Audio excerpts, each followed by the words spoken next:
Dando continuidade ao programa desse sábado, que nós dividimos em duas partes, uma que a gente tratou exclusivamente de educação, e a outra nós vamos tratar das questões relacionadas à nossa organização dentro da sociedade. Nós passamos uma semana muito difícil. Uma semana em que nós, que fomos eleitos para dar uma nova cara para esse país, para reconstruir aquilo que tinha sido destruído no governo anterior, para criar esperança para o povo brasileiro, nós fomos achincalhados. Aliás, esse processo já tem começado há algumas semanas. Há um tempo atrás, o Caiado pegou e falou, que é o governador de Mato Grosso, chegou e falou que esse governo já acabou. Era uma mensagem para a direita, para a extrema-direita, que é onde ele se adequa, né? Onde ele trabalha, junto com o agronegócio, com esse tipo de gente. Do outro lado, nós começamos a ver um movimento no Congresso que se reúne com Lula, com os ministros, discute planos e no dia seguinte derruba. Mas também observamos um outro movimento dentro do próprio governo de ceder a tudo que eles pedem e sem resultado prático, já que eles já estão se preparando para a próxima eleição. Fazer acordo com o PSD, como foi feito, por exemplo, nas costas da engenharia, ou de outros segmentos, é o mesmo que fazer acordo com o Tarcísio, que é nosso concorrente. Então, nós estamos criando cobra para vir picar a gente depois. Não é por aí. Essa discussão sobre economia, ela foi fundo. Foi fundo aonde? Olha, se vocês querem mexer na economia, mexam com as classes mais favorecidas, que estão desorganizadas, não têm mostrado capacidade de mobilização, não têm mostrado capacidade de gritar e de exigir seus direitos. E atendo os interesses dos banqueiros, do agronegócio, dos rentistas, que é um segmento muito particular dentro da sociedade brasileira, mas que hoje está com domínio sobre a economia, domínio sobre o governo, domínio sobre o Congresso. Nós não podemos continuar assim. Nós não podemos continuar assim. Por isso que eu venho com um debate sobre as sementes da esperança. E venho falando muito em esperança como uma atitude revolucionária. Ela é revolucionária. E é revolucionária mesmo. Por quê? Porque daqui a 1 ano e 2 meses, ou 3 meses, nós estaremos frente a frente com as eleições desse país, que vão decidir o futuro dos próximos 4 anos. Dos futuros 4 anos. Então, nós não podemos, primeiro, deixar com que o atual governo seja anulado desde já, como quer o seu Caiado e setores importantes da direita. Então, nós temos que manter o governo forte, respondendo às necessidades e aos anseios da população brasileira. E, para isso, ele precisa estar atento à questão da educação, à questão da saúde, à questão da renda mínima, vamos dizer assim, das pessoas, a moradia das pessoas. Coisas que, para os donos do capital, pouco interessa. Se vai ter 10 milhões na rua passando fome, se vai ter 20 milhões, 30 milhões, para eles pouco interessa, é mão de obra escrava que eles vão poder usar para isso. Então, eles investem no quanto pior, melhor, para poder trazer de volta pessoas que venham fazer aquilo que eles imaginam que deve ser feito, como, por exemplo, a privatização das empresas estatais, como, por exemplo, acabar com o SUS, como, por exemplo, acabar com a educação, como, por exemplo, acabar com a cultura nacional. Então, vamos botar isso na balança e vamos pensar que mais importante que tudo que está ocorrendo, além de que nós temos que manter vigilância sobre a questão da justiça, que está atuando, no caso dos golpistas e outras coisas mais, mas vamos manter vigilância. O que nós temos que fazer é sair para a luta, é para nos organizarmos. E a história e a proposta dos núcleos de base que foi feita sob o patrocínio da deputada federal Luiz Longini, uma combatente de toda uma vida, que mesmo no setor da sua vida, vem e diz: desânimo é conservador, a esperança é revolucionária. E ela tem razão. Por isso que, independente da idade que a gente tenha, de como que a gente está vivendo, nós temos que lutar pelo futuro das nossas futuras gerações. Isso é extremamente importante. Eu poderia fazer como qualquer comentarista político, pegar ponto por ponto. Ah, o Mota falou, ah, não sei quem falou, ah, não sei quem falou. Mas agora, pessoal, é hora de conscientizá-los de que nós precisamos nos organizarmos. Ainda dá tempo. Daqui a 3, 4 meses, já não sei. Porque todo o movimento que a gente sente de pressão da mídia, dos setores do mercado, que a gente sente, e do Congresso, são para anular esse governo. Se possível, para jogar o Lula para o quinto dos infernos. E para sair falando que nós somos os culpados. Nós somos os culpados pelo aumento da conta de luz, que foi o Congresso que votou e acabou com os vetos do presidente Lula. Um direito do presidente. Falar, ó, isso aqui não posso trabalhar dessa forma. Mas eles tiraram. E a culpa é nossa.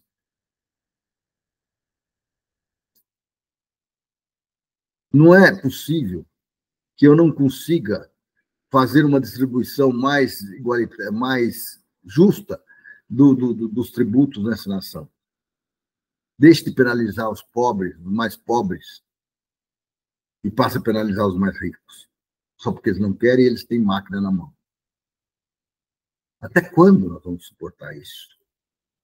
Até quando nós vamos levar a situação empurrando com a barriga, usando velhas fórmulas? Eu já denunciei há 2, 3 programas, estamos denunciando que essas velhas fórmulas de soltar dinheiro para o Congresso, de soltar vantagens para eles, vender, como foi vendido as modificações da lei 5.194 para o PSD, isso não leva a lugar nenhum. Só leva ao atraso. Não leva a gente a fazer um governo melhor, porque no momento seguinte eles estão traindo a gente. Então está na hora de repensar. Mas repensar sozinho não leva a muitos lugares também. Nós temos que repensar em conjunto. Por isso que a proposta que eu vou fazer agora, daqui a pouquinho, da núcleo de base, que eu vou ler o documento, ela é importante. Porque nós temos que voltar de onde a gente nunca devia ter saído. Voltar a organizar, voltar a organizar as ruas, voltar a organizar os movimentos, voltar a organizar a nossa vida. Nós precisamos voltar. E não vamos deixar de usar aquilo que a gente aprendeu a usar recentemente, que são as redes sociais. Mas só isso não basta. Nós não estamos trazendo cuidado nenhum, nós não temos a estrutura de robôs, de dinheiro, de coisa que tem a da extrema-direita. Basta ver que o Nicolas fala uma besteira, uma mentira, e atinge 230 milhões de habitantes, e os 230 milhões ficam falando o tempo todo que aquilo é verdade, que vira verdade. Você viu que vão roubar, vão tirar o dinheiro do nosso Pix? Ninguém falou isso, mas eles estão dizendo. Vai aumentar a conta de luz? E a culpa é de quem? Nossa, a conta de luz aumentou, viu como aumentou? Foi o Lula que fez o aumento da conta de luz. Não foi o Congresso que foi lá e capou os vetos que tinha naquela lei, que era uma série de jabutis para favorecer alguns setores da sociedade nacional. Então, a questão do IOF, vou cortar a Bolsa Família? Vamos cortar no Minha Casa Minha Vida? Para eles, é fácil, resolve isso aí. No BPC, está na hora da gente voltar a ter um pouco de responsabilidade com o nosso país e com o nosso povo. E para isso, nós temos que nos organizar. Organizar de maneira consistente, de maneira forte, para fazer o enfrentamento que nós já devemos estar fazendo há 3 ou 4 anos atrás. Mas que a gente foi justificando até um ponto que eu acho que já passou do limite. Se nós quisermos testar mais algum limite, vai ser o limite do impeachment. Branco ou do jeito que for. Tá? Porque é para isso que eles estão evoluindo. É para o boicote absoluto. E eles têm máquina, têm dinheiro para fazer isso. Então não é hora de brincar. É hora de trabalhar. Então, companheiros, vamos então ao debate sobre as sementes da esperança. E viva a companheira Erundina, uma deputada que lutou a vida inteira por um Brasil melhor. E ela tem toda a razão. O desânimo que boa parte da nossa esquerda está sentindo é conservador. A esperança, que é o que eu estou querendo transmitir para vocês, é que é revolucionária. Vamos em frente, companheiros. Vamos continuar o nosso programa dentro dessa condição e vamos discutir para que a gente saia daqui com uma reflexão e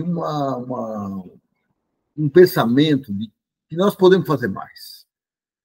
E que amanhã, domingo, a gente já saia, de manhã, quando sair para a rua, já sair organizando nossos grupos do base. Para a segunda parte do programa, nós vamos discutir um pouco a questão política que nos afeta em termos de Brasil. Mas na semana passada eu já comecei a tocar isso.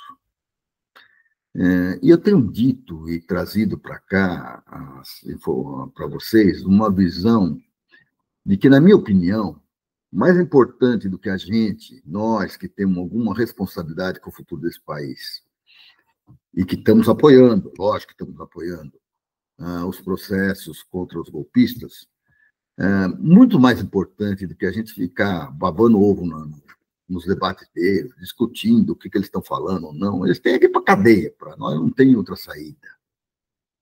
Golpista, gente que joga contra a democracia, não merece estar livre, rodando e falando e preparando o próximo golpe. Então, eu disse para vocês já na semana passada, e muitos não entendem isso, que eu acho que a gente tem que pensar no futuro. E o nosso futuro, ele está sendo combatido hoje, no dia a dia. Basta dizer que, por exemplo, umas 2 semanas atrás, o Caiado falou assim, esse governo acabou. E parece que é isso mesmo que eles estão investindo. Né? Basta ver o que aconteceu essa semana. Nós estamos num processo em que o povo palestino está sendo dizimado, em que o Irã está sendo atacado e tudo mais, e numa afronta absurda, o presidente do Senado vai e assina um decreto que o presidente Lula se negou a assinar, criando o Dia da Amizade Brasil-Israel. Nada contra Israel, não tem contra, mas tem contra o status quo do Israel hoje, que está lutando para dizimar uma parte da população extremamente importante, que são os palestinos. Está matando gente na fila da fome, que está perseguindo, mas está se achando que está sendo... Ele está oprimido, ele não está oprimido. Que ele está se defendendo. Não, ele não está defendendo, ele está matando. Quem está se defendendo são os palestinos. Quem se defendeu, agora há pouco, foi o Irã. Então, o que era aquilo? Uma afronta do presidente do Senado. Outra afronta. Nós estamos falando em... Fala-se na imprensa, ajuste fiscal, ajuste fiscal, ajuste fiscal, ajuste fiscal. E só se cobra que o governo pare de gastar. Mas pare de gastar onde? Em programas sociais. Esquece que 43% do orçamento do Brasil, 43%, não é pouco, vai só para pagar juros e serviço de uma dívida que nem se sabe se ela é verdadeira. Uma dívida que é alimentada mês a mês nas reuniões do Banco Central, onde quem decide quanto vai se pagar é o mercado financeiro. E não se discute de onde vai se tirar esse dinheiro. Não se decide isso. Tem que pagar, acabou. Agora, está faltando? Tira do povo. Tira de quem passa fome. Mas garante que os rentistas continuem cada dia mais recebendo mais. Cada dia mais eles estejam mais fortalecidos. Garanta isso. Não existe em país nenhum do mundo onde se pague 10% a mais do que a inflação para os títulos públicos. O que é isso? Isso é roubo. E cada 1% são 50 bi que você joga fora por ano. Bom, o Congresso não aceita discutir uma série de incentivos que foram criados no passado para atender determinados momentos, olha, uma crise eventual ou qualquer coisa assim, mas que se perpetuaram e que continuam perpetuados. Mas mexer na renda de setores que hoje estão bem, ou que num determinado momento havia um incentivo de uma indústria ou qualquer coisa assim, isso é proibido.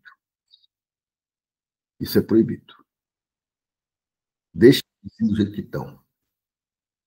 Então, quando você olha a distribuição tributária, você vê o que acontece. Hoje a gente fala em cobrar imposto de renda acima dos R$ 5.000. Há quantos anos não era ajustada a tabela do imposto de renda? E quantos trabalhadores ganhando 2 salários mínimos passaram a pagar imposto de renda quando não pagavam? Mas eles são pobres, eles não têm máquina na mão para reclamar, eles não têm o seu deputado do bolso para resolver as questões, eles não têm nada. Então, eles podem ser roubados. Hoje deveria ser 7 mil, mas são 5. E aí reclamam.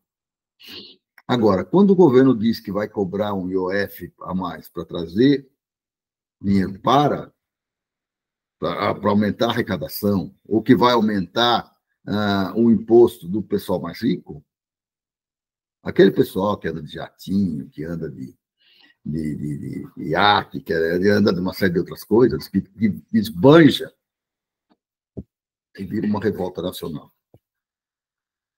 E o pior, nós da classe média, que não seremos afetados, também nos sentimos, nossa, esse governo é cobrador, é taxador, é um absurdo.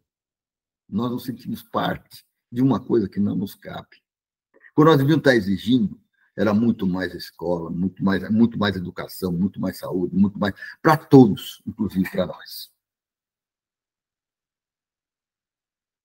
Né? O que nós pagamos hoje para ter uma saúde adequada, uma educação melhor, deveria ser um direito de todos. E isso se conseguiria se tivesse uma distribuição mais equânime de quanto cada um paga por sua participação na sociedade.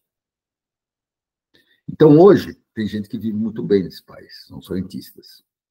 E tem gente que vive muito mal, que é a grande parte do povo brasileiro. Então, está na hora de mexer, está na hora de pensar. E mais urgente ainda, eles estão afrontando pesado. Pesado.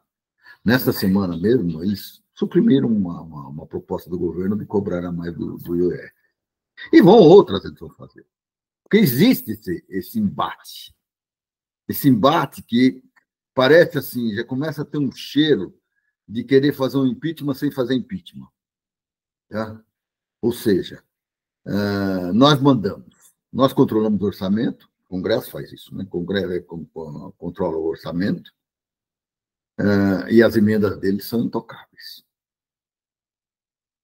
Mesmo que elas não estejam adequadamente colocadas ou explicadas, ou sei lá o quê, ou que não sejam tão republicanas. Elas são intocáveis. Por quê? Porque governos fracos cedem, e gente que não tem escrúpulos absorve e exige. Então é isso. Mas, como eu disse semana passada, e eu volto a dizer para vocês, nós temos que nos organizar. E eu sempre dou como exemplo a greve dos metalúrgicos de 1980. Muitos vão falar, esse cara é louco, só fala nisso. Não, mas eu estava lá. Eu fazia parte do fundo de greve. Eu não era metalúrgico, eu era químico na época. Mas eu ajudava o fundo de greve. E eu vi uma cidade inteira apoiando o movimento como um todo. Eu vi essa cidade fazendo isso. Eu vi uma cidade que não deixou faltar conta de luz para pagar, que não deixou faltar arroz, feijão, leite. Eu ia de madrugada comprar leite para trazer para as crianças. Uma época que estava com uma certa crise de leite, eu fui buscar isso aí, eu ia mesmo, ia a São Paulo, já que não tinha no lugares mais pobres, eu ia lá nos mercados dos ricos lá e comprava, enchia o carro de leite e trazia para ter leite para as crianças. Para ter leite para as crianças. E isso, no momento em que a gente via, e eu estou fazendo este paralelo para a gente fazer uma ligação com uma outra questão. Existiam as comissões eclesiais de base. Tinha uma filosofia de núcleos que atuavam nos setores nos diversos setores. Ela tinha núcleos na educação, tinha núcleos na saúde, tinha núcleos na favela, tinha núcleo no bairro da classe média. Elas atuavam. Depois elas foram suprimidas. E agora? A ponte é essa. Eu vejo a proposta das sementes da esperança. São núcleos de base para reencantamento do mundo. E como diz a Luiz Londina, veja que frase poderosa. O desânimo é conservador, a esperança é revolucionária. Fazendo um paralelo com isso que a gente começou agora há pouco nós começamos. Tá? O que eu quis dizer? O desânimo é conservador, a esperança é revolucionária. Olhe hoje, converse com as pessoas que atuam com propostas mais progressistas, mas estão no desânimo. E o desânimo favorece a quem? A quem está no poder. A quem está lutando contra. A quem está agindo como um conservador. Que não mexa no meu, e fiquem aí quietinhos. Mas a esperança é revolucionária. E é isso que nós temos que vender aqui entre nós. Nós temos que olhar para o futuro, para onde a gente quer chegar, que é aonde nós vamos buscar essa força nossa. E essa força vem da onde? Da esperança de um Brasil melhor. A esperança de um mundo melhor. Para mim, não, para todos nós. Para todos nós. Então, eu até vou me dar o luxo de ler aqui o manifesto de abertura da Semente da Esperança, mas eu queria colocar para vocês que isso a gente pode fazer e deve fazer, dentro dessa lógica que a gente está discutindo aqui. Eu vivo uma vivência, tenho uma vivência, alguns de vocês não sabem, mas eu fui candidato ao CONFIA, ao Conselho Federal de Engenharia e Agronomia, há 3 anos atrás. Foi por uma questão simples, não é do meu perfil, até que eu não sou candidato, não sou nada, mas o objetivo era o quê? não deixar o bolsonarismo falar solto. Falar solto. E aí começou um processo de conhecimento no Brasil inteiro, com pessoas do Brasil inteiro, onde a gente montou um pequeno núcleo de 4 pessoas. Que é a Mauri, Marco Túlio, Latiger e Alexandre Santos. Onde começamos a discutir a questão da engenharia. E dali surgiu um grupo de engenharia e desenvolvimento. E dali surgiram os programas de engenharia e desenvolvimento. E dali surgiram uma série de movimentações relacionadas às modificações da Lei 5.194, que foram as mais recentes. E dali surgiram manifestos, panfletos, apoio a uma série de movimentos que aconteciam, como o Fórum da Engenharia e tudo mais. Mas nasceu um grupo que tentou organizar as questões. E esse grupo foi traído por um representante de um partido de esquerda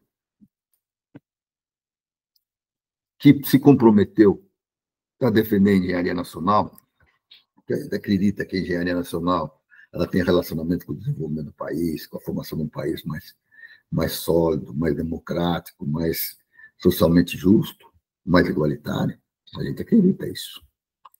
Foi traída e o pessoal ficou meio desanimado.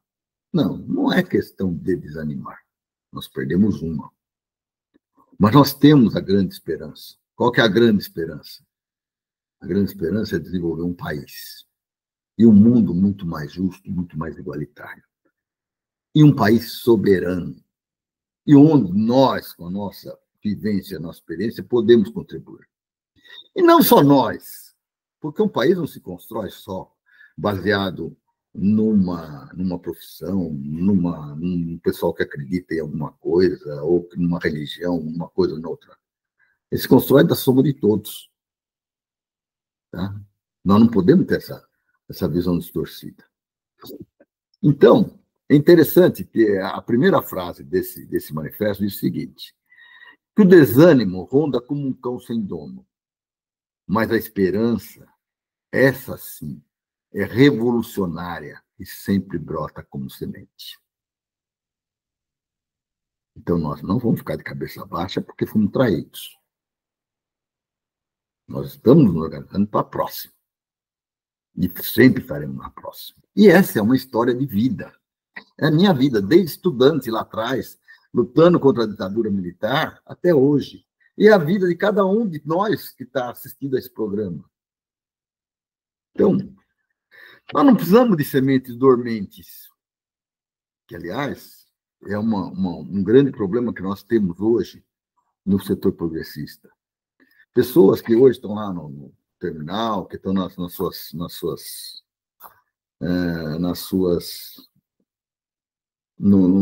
seu celular, escrevendo, mas estão dormentes, porque não estão preocupados em organizar, em trabalhar, em construir.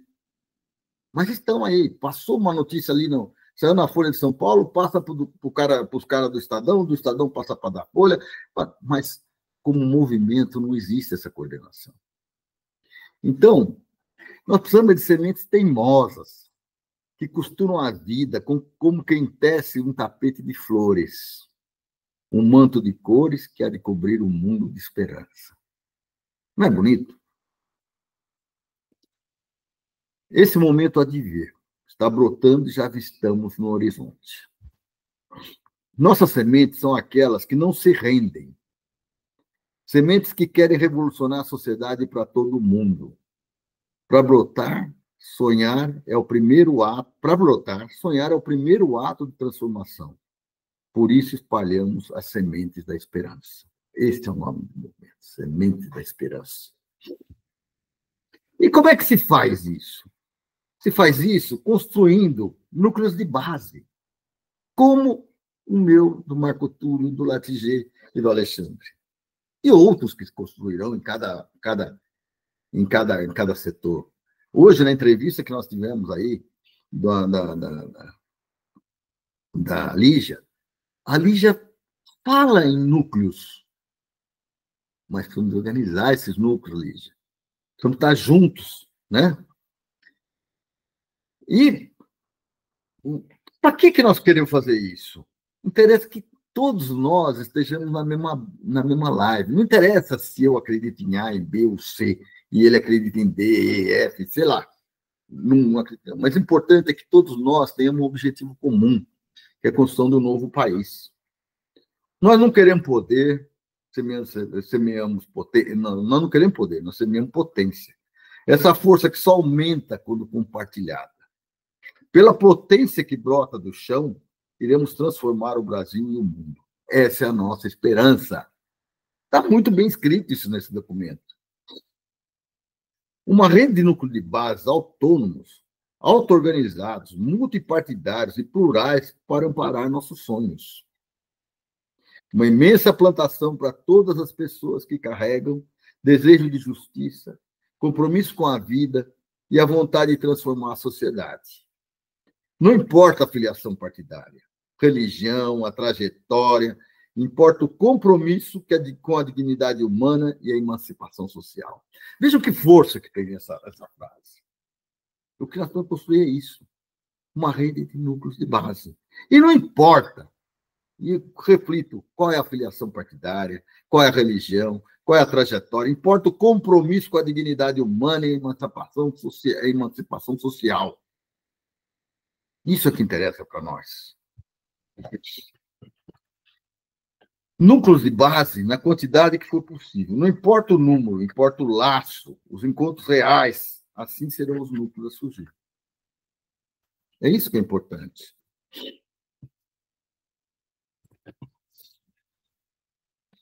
A cada núcleo de pessoas que assim desejarem, nascerá um núcleo, que comecem com 3, com 5, com 8, com 13, com 21. Onde houver mais gente, que se crie mais núcleos. Com isso, preserva-se a proximidade, o afeto, o vínculo, os vínculos, a cercania da ação comum, que é isso que nós perdemos quando a gente só fica olhando o celular dentro de casa e mandando mensagem. Nós temos que criar o quê? Proximidade, afeto, vínculo, a cercania da ação comum. E que depois se encontre com os demais núcleos, depois a gente se junta. Está previsto, inclusive, uma reunião, talvez no dia 19 de julho.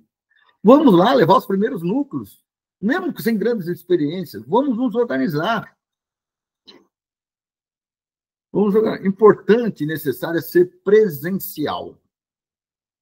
No nosso caso, por exemplo, eu aqui, o Latigê no Rio, o Marcos Túlio em Minas e o Alexandre no Recife. E nós conseguimos ser presencial e virtuais ao mesmo tempo. E conseguimos trabalhar juntos. Então, nós temos que criar, ter a criação para a gente trabalhar as ideias, trabalhar as informações, trabalhar, nos organizarmos e sairmos em busca do bem comum desse povo. É importante e necessário ser presencial. Grupos de WhatsApp, redes sociais, reuniões por videoconferência podem auxiliar. Mas nada substitui o encontro olho no olho, mão com mão. Vínculos são fortes quando se compartilha a vida real. Só assim os sonhos se tornam realidades. Olha que coisa importante.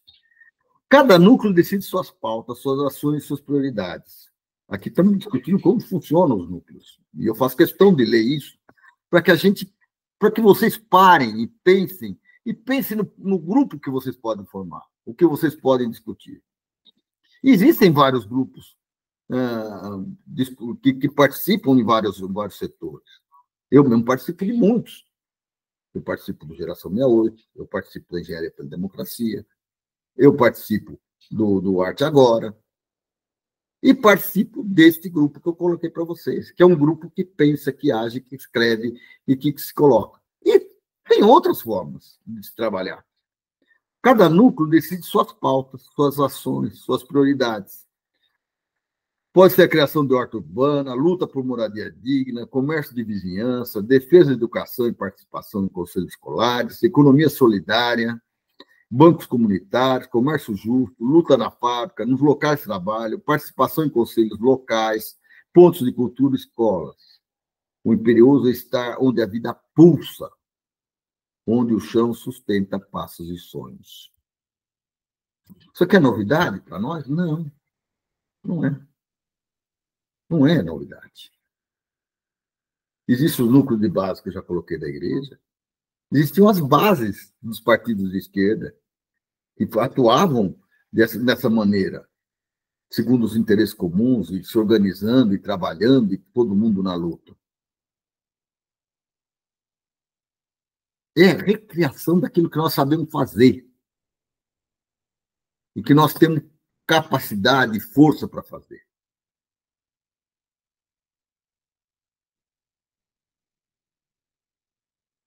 Vai ser como muitos já fizeram em tempos atrás, como acabei de falar. Já fizemos, saberemos fazer de novo. Nós precisamos disso, criar esses vínculos que nós não temos hoje. Um encontro presencial por mês é o mínimo para fortalecer os vínculos e a luta. Se possível, mais encontros por mês, incluindo tempo para festa, para alegria, para tudo. Né? Afinal, uma revolução em que as pessoas não possam dançar não é uma revolução de esperança. Nada de grupos fluidos, e sim semeadura coletiva de um Brasil que se ergue nos sulcos e cicatrizes do chão dos territórios. Dessa semeadura coletiva, iremos plantar onde a vida é crua. Os núcleos irão juntar corações que pulsam se encontram no corpo vivo da luta. De seus sopros, nos territórios assinarão faíscas a iluminar caminhos de labirinto e tempo atual. Olha que frase. Somos mãos que se unem pela base, sem sectarismo, falando a língua do povo, junto com o povo, somos o povo. Do barro erguemos o alicerce da dor, brotamos coragem. A espera acabou. É isso, pessoal. É isso que nós precisamos. É isso que nós precisamos, é estar unidos, estar lutando. Senão, nós corremos um grave risco daqui a um ano e 2 ou 3 meses. Corremos um grande risco. Se já não estamos correndo hoje, ou nós estamos vendo este Congresso querendo vender muito caro o que deveria ser a responsabilidade deles, defender esse país, defender o povo brasileiro. Mas não é isso que nós estamos vendo. E nós não conseguiremos mudar isso se nós não estivermos organizados, não estivermos juntos e não estivermos em cada local. Em cada local. Nós queremos o básico, o essencial para a vida digna, e é tão simples. Teto, trabalho digno, saúde, educação de qualidade, cultura e arte em toda parte. Ar limpo, água pura, vida segura, tempo para viver, comunicação democrática, verdadeiro. Democracia que não cabe na algibeira. Observa bem. Democracia que não cabe na algibeira. É democracia para todos. Em resumo, queremos um Brasil que seja bom, belo e justo para toda a gente que vive no nosso país. Como também queremos um mundo que seja bom, belo e justo para todo mundo. É muito isso? Nós só queremos o que é justo, o que é belo, o que é bom. Justiça e queremos já. As sementes do futuro se fiam no coletivo, nas raízes profundas de um povo que luta. Nossa filosofia não apenas interpreta, mas transforma o mundo. E nosso verbo é aquele ensinado pelo mestre Paulo Freire, esperançar. Nossa ação é aquela que semeia, fia e tece. Semeamos com quem acredita e faz acontecer, sejam nos movimentos sociais, nas comunidades, nos coletivos antirracistas, ecologistas, pacifistas, da cultura, nos partidos políticos de esquerda. Nosso canto é o canto do trabalho, de que ara a terra para que as sementes adormecidas do povo voltem a brotar. Vou repetir essa frase. Nosso canto é o canto do trabalho de que ara a terra, de quem ara a terra, para que as sementes adormecidas do povo voltem a brotar. É isso que nós queremos. É uma construção coletiva. E nós temos que participar dessa coleção. Nós temos que ir aonde o povo está. Nós sabemos sobre isso. Isso não implica que nós não queremos estar por dentro do que está acontecendo na tecnologia e tudo mais. Não, isso nós também vamos usar. Mas se nós não estivermos onde o povo está, nossas chances de vitória são muito pequenas. E construir um novo país é muito pequeno. De mãos entrelaçadas, chamando todos os que carregam o desejo e fé no mundo da vida. Não importa onde estejamos, de onde viemos, mas para onde queremos ir. Semear junto em canto livre de um povo que se descobre para si. Sementes que nascem do agir comum, da força de cada encontro, de cada olho no olho, de cada mão que se estende, nossa semeadura é ação real, urgente e constante, pulsa e se sustenta nos territórios onde a vida acontece. E a hora de mudar é agora. Aliás, já devia ter sido, mas agora ainda é tempo. Ainda é tempo. Vamos lá. O que nós vamos enfrentar? Os mercadores da mentira e do racionalismo, aqueles que transformam a vida em coisa, a financiarização do mundo, o técnico feudalismo das big techs, o militarismo, os ódios, o armamentismo, as opressões e maldades, os fundamentalismos, as violências com a força do coletivo. Coletivamente, utilizaremos ferramentas livres na comunicação, códigos abertos para a unidade do povo. É assim que a gente faz. Nós estamos fazendo isso. A verdadeira... Olha como o documento é importante. Nós reconhecemos que houve avanços e retomadas no Brasil nos últimos tempos. Nós sabemos disso, mas nós sabemos também que nós estamos sob ataque. Né? E a verdadeira liberdade é a solidariedade. E o verdadeiro poder é a potência do amor. Essas são as partes constitutivas de nossas sementes. As sementes da esperança não são promessa. São o chão que nos sustenta, o horizonte que nos guia, o futuro que começa. Semeamos a vida, colhemos revolução. Colheremos revolução. E assim chamamos quem queira semear junto. Olha lá, a verdadeira liberdade é a solidariedade. E o verdadeiro poder é a potência do amor. Essas são as partes constitutivas de nossas sementes. As sementes da esperança não são promessas, são o chão que nos sustenta, o horizonte que nos guia, o futuro que começa. Semeamos a vida, colheremos revolução. E assim chamaremos quem queira semear junto. É isso que nós precisamos, é estar juntos.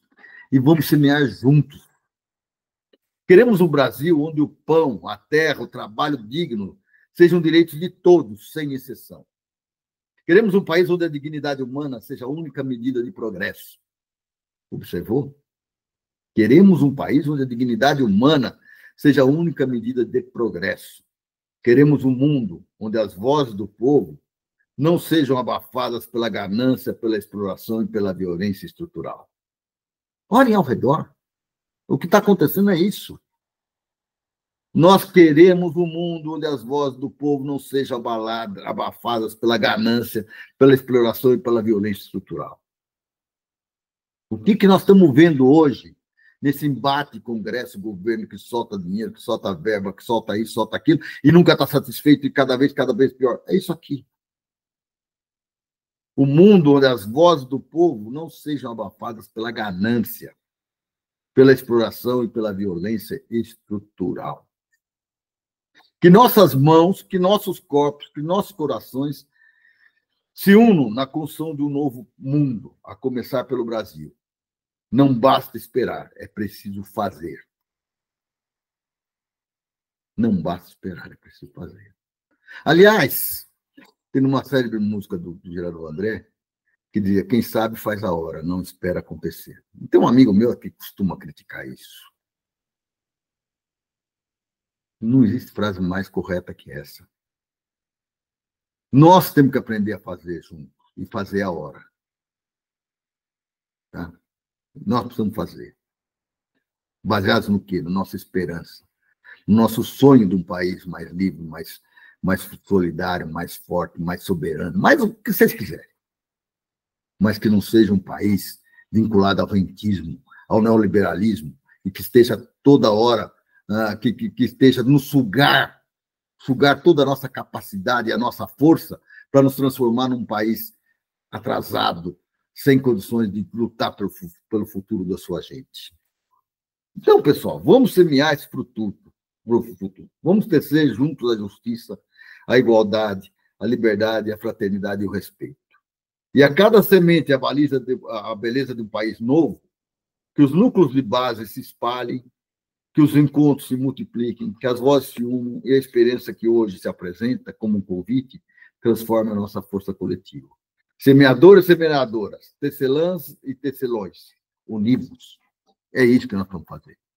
É só isso. É a nossa unidade. É a capacidade de nós nos organizarmos, de nós lutarmos, de nós trazermos essa mensagem, como eu estou trazendo aqui agora, lendo um documento, que é um documento real, e fazendo alguns comentários sobre ele, sobre o que nós podemos pensar em termos de futuro desse país. Eu poderia estar aqui discutindo como o Mota atraiu não sei quem, como não sei quem. Não estou também fazendo isso aqui. A política crua se faz no dia a dia, na nossa união, na nossa força. E a proposta dos núcleos, das sementes da esperança, transformando em núcleos de base, eu acho que ela vem suprir esse espaço. Como é que nós vamos ocupar esse espaço contra toda essa máquina que joga contra a gente?